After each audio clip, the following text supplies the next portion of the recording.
This video is sponsored by Skillshare. For over 5 years now, I've been experimenting with high dynamic range video.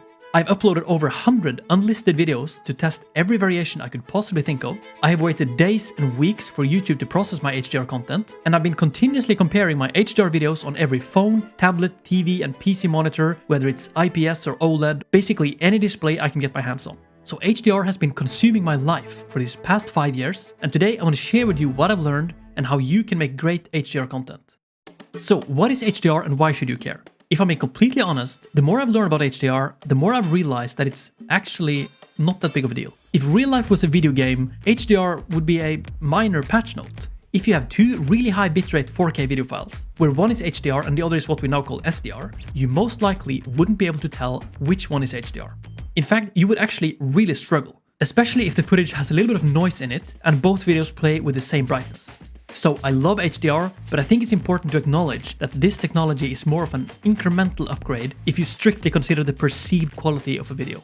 But to answer the question, HDR videos have more colors than SDR videos, so you get less banding, and on most OLED displays, the video will be brighter than the UI surrounding it. There's a lot more to it than that, but that's all you need to know for this video. Okay, enough theory, let's get more practical.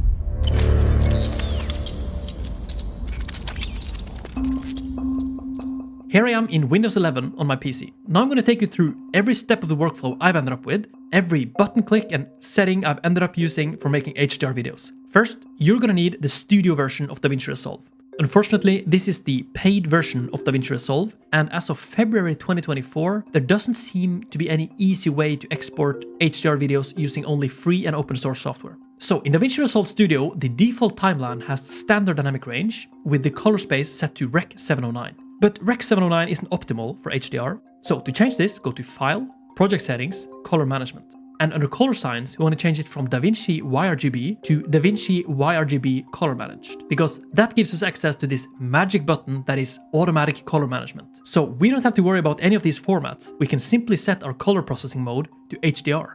And now under Output Color Space, we can choose between HLG and PQ.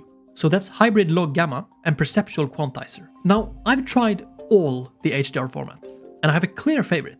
It's Hybrid Log Gamma, by far. This HDR format has backwards compatibility with SDR, so if someone watches your HDR video on an SDR display, it will still look great. But if you use PQ, you're gonna have to use down conversion LUTs, which is a confusing rabbit hole we won't be diving into in this video. So let's select HLG, and then let's click Save.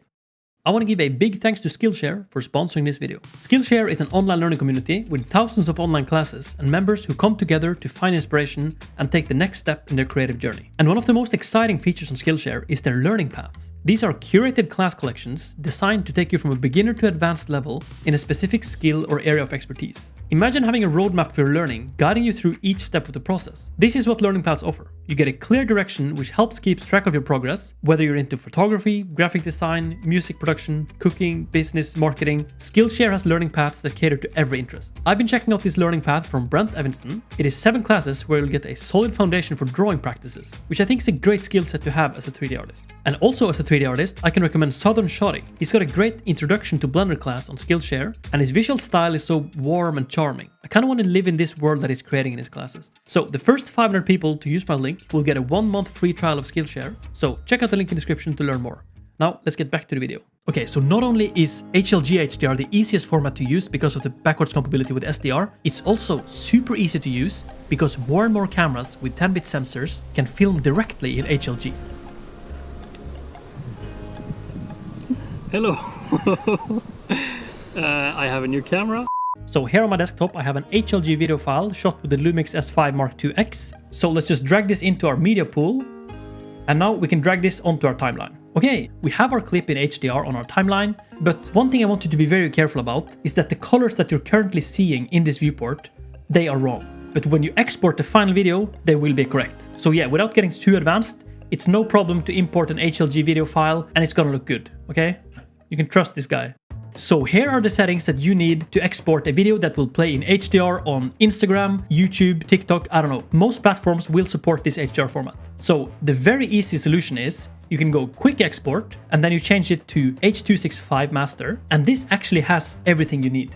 You have the video codec is H.265, and then you have the main 10 encoding profile, which many websites need to just understand that this is a 10-bit HDR video. And as I mentioned in the beginning of this video, I have tried so many different variations of this, and this is actually everything you need to do. So now you can just click export, give it a name, vlog 10-bit HLG HDR version 1, and then just click save, and it will start exporting the video. And now if you take this video file and just upload it to YouTube, you can expect between 1 hour to literally 1 week to just process this into HDR. And what's interesting is that you have no idea when it's going to be finished processing into HDR. This video is in HDR, but it just says video quality SD HD 4K. But if you go to the editor tab, you can see this colored text up here. This is the only indicator you get that you successfully uploaded an HDR video, or at least until it has finished processing. So in my experience, YouTube takes between 1 hour to 2 days to process a 4K 30 FPS video, and a 4K 60 FPS video can take between 3 days and 1 week. And you don't really have a progress bar, you just have to wait.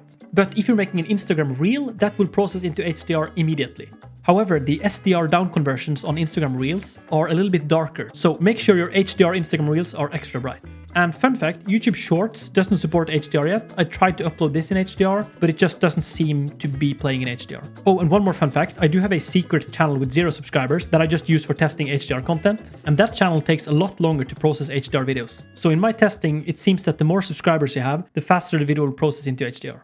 But now, this is where this video gets a little bit more advanced. What if you want to combine, let's say, some screen capture from your 8-bit SDR monitor with a render from Blender, which was rendered as a 16-bit PNG sequence, and then combine that on the same timeline as the HLG footage, which was shot in 10-bit. You're going to need to be able to color grade that on a monitor that can display HDR in a proper way.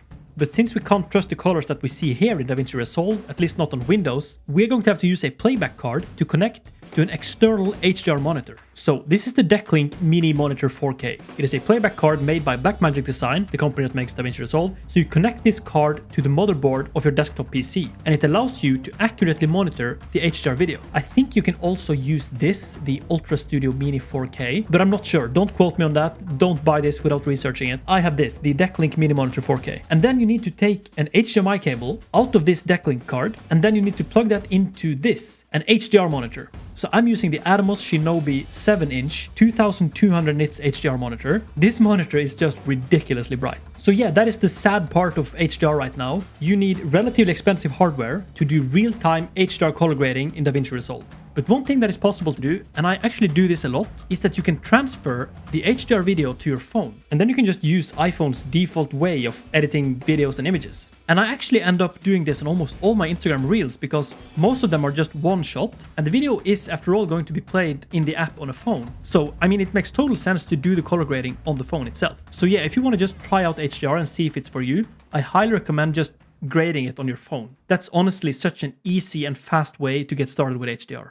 If you want to learn more about the tech behind HDR, the Wikipedia article for High Dynamic Range Television is actually a really great theoretical introduction. And then for a better insight into a practical use case, I can highly recommend reading BBC's production architecture for the Coronation of King Charles. That is a fantastic article. Right now, I don't think Blender has great support for HDR. The only thing we have is this High Dynamic Range button, which is currently not available on anything else than MacBooks, I think. And it clearly states that Filmic or AGX are not made for HDR. So yeah, it's a little bit unfortunate that Blender's default view transform doesn't really support HDR, but I use AGX anyways. I think AGX looks really nice in HDR because you get this beautiful highlight compression. It has this really nice subtle saturation in the highlights, and I also really like how it prevents anything from being overexposed. Like, trying to do anything with the standard view transform in Blender is just so difficult, and you probably know what I'm talking about if you tried it. And I know some people are going to be asking me, how does EXR come into this HDR workflow? And the simple answer is, I just don't really like the current AGX implementation in DaVinci Resolve. I think it's much easier to just burn the view transform into the 16-bit PNGs. You know, I'm usually a really big EXR advocate, but it's just, I love grading PNGs. I do actually always render in EXR, but then I just re-encode it to 16-bit PNG. That was a lot of rambling at the end there, I'm sorry, but I really hope this workflow is valuable for you. Please don't buy any hardware you don't need based on this video. Do your own research. Thanks for watching, and I'll see you in the next one.